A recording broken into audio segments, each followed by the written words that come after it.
मैं हूं अर्पिता आर्य और बात जरा बारिश की कर लेते हैं। गुजरात पर पानी का जबरदस्त प्रहार हुआ है। भारी बारिश के बाद जामनगर, जूनागढ़ और राजकोट में जिंदगी पर सैलाब का संकट आ गया है। सबसे ज्यादा तबाही जामनगर में मची है।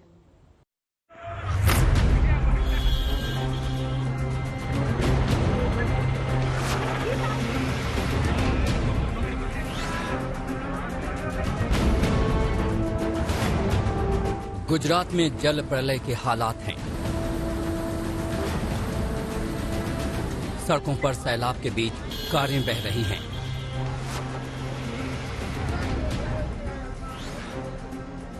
घर मकान डूब गए हैं। जामनगर, राजकोट समेत कई इलाकों में लगातार जारी बारिश से तबाही मची है।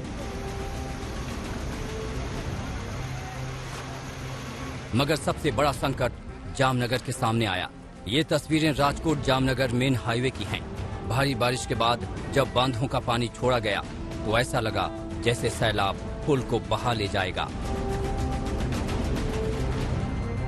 आजी नदी पूरे उफान पर आ गई और उसका पानी पुल के 10 फीट ऊपर से हाहाकार मचाता हुआ बह रहा था।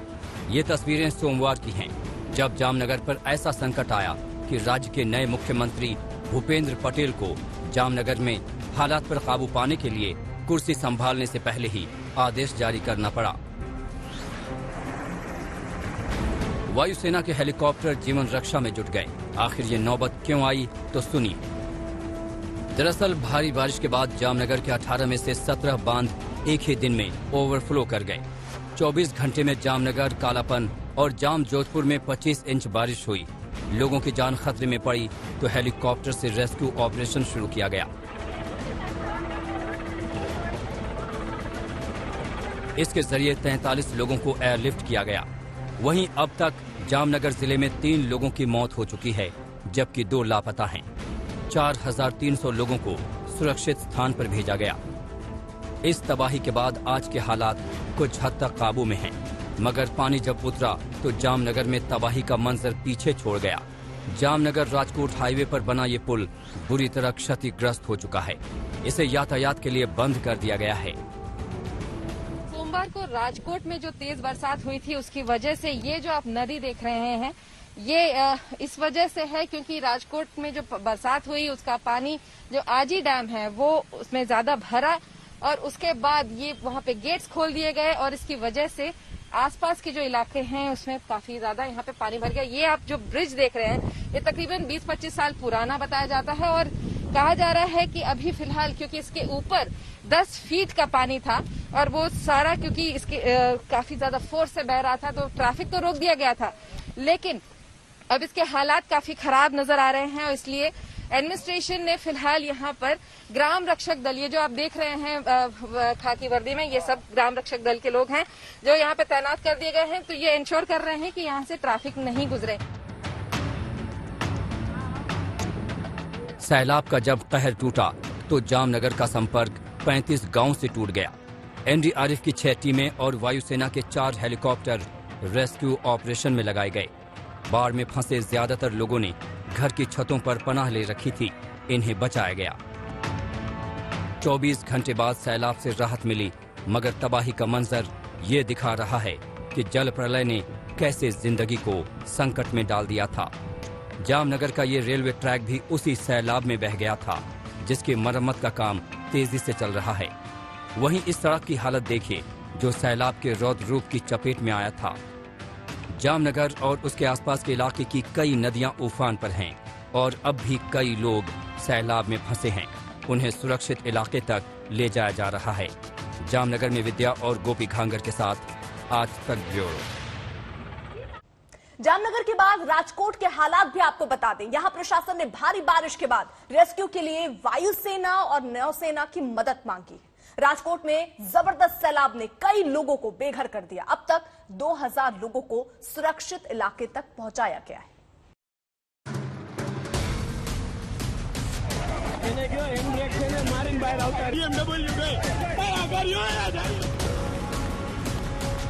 गुजरात त्राही त्राही कर रहा है।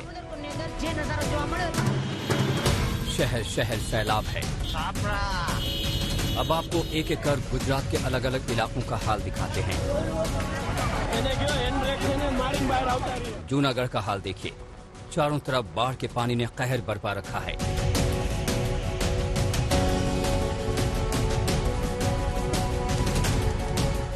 गिर के जंगल की सभी नदियां उफान पर हैं।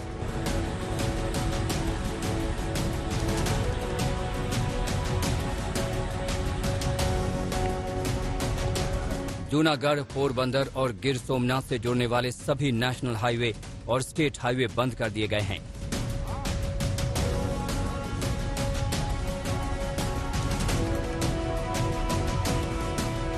जूनागढ़ जिले के घेड़ पंथ में चारों तरफ पानी ही पानी है।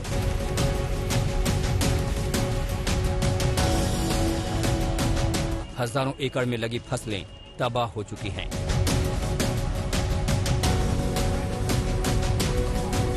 जूनागढ़ के केशोद, भेसाण और विसावदर समेत कई शहरों में रिहायशी इलाके कई फुट पानी में डूबे हैं।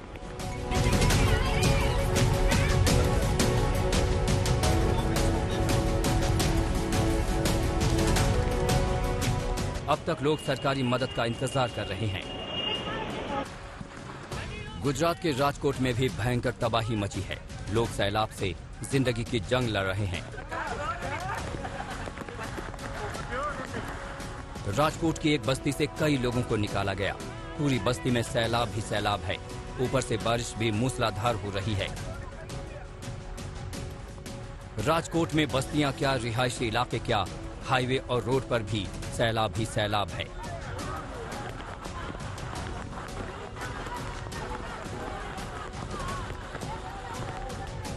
गुजरात के रैया रोड पर तो सैलाब में कारें बहने लगी। काली कार के साइड में एक सफेद कार बह रही है, जबकि उसके आगे भी कई कारें बह रही हैं।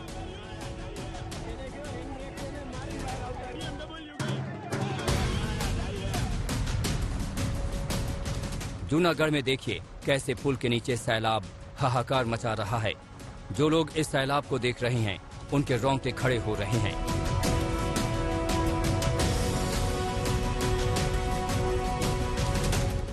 जूनागढ़ के वंथली मालावदर हाईवे पर पानी बह रहा है।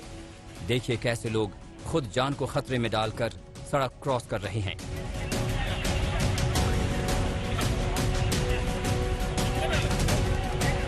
राजकोट का न्यारी डैम उफन रहा है और खतरा लगातार बढ़ रहा है।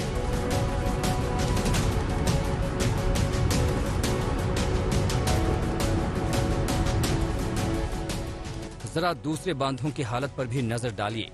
हर बांध से पानी बेतहाशा बह रहा है। इन हालातों से निपटने के लिए एनडीआरएफ की टीमें शहर शहर रेस्क्यू के काम में जुटी हैं। वर्तमान समय में गुजरात में आईएमडी के प्रेडिक्शंस को देखते हुए 18 टीमें डिप्लॉयड की गई है। साथ ही 2 टीमें, एक टीम गांधीनगर व एक टीम बड़ोदरा में रिजर्व के रूप में रखा गया है। सर, कितने लोगों को अब तक रेस्क्यू किया गया है एनडीआरएफ के जरिए? एनडीआरएफ के द्वारा अभी तक के 39 लोगों को रेस्क्यू किया गया है। 11 लोगों को सेफ जगह में शिफ्ट किया गया है व एक डेड बॉडी को रिकवर किया गया है। गुजरात के कम से कम आधा दर्जन जिलों को बाढ़ ने बेहाल कर रखा है। यहां फंसे लोगों को तुरंत बड़े पैमाने पर मदद की दरकार है। वहीं अमरेली में मौसम विभाग ने मछुआरों को चेताया कि वो समुद्र से दूर रहें। फिशरी डिपार्टमेंट ने 600 मछुआरों को वापस बुला लिया है। करीब 500 बोट अब भी समंदर में हैं। गोपी घांगर के साथ ब्यूरो रिपोर्ट, आज तक। अब गुजरात ही नहीं, हिमाचल और उत्तराखंड के पहाड़ों में भी मूसलाधार बारिश का दौर जारी है। उत्तराखंड में लैंडस्लाइड से दर्जनों रास्ते और हाईवे जो हैं वो बंद हो चुके हैं। मसूरी के मशहूर केम्प्टी फॉल में अचानक आए पानी से 2 सैलानियों को जैसे तैसे बचाया गया।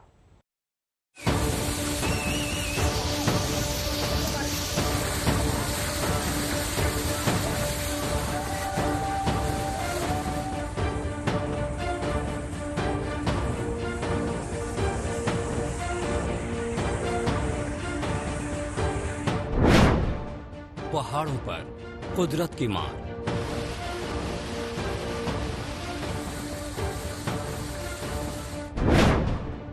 दरक रहे पहाड़, जाम हो रहे रास्ते।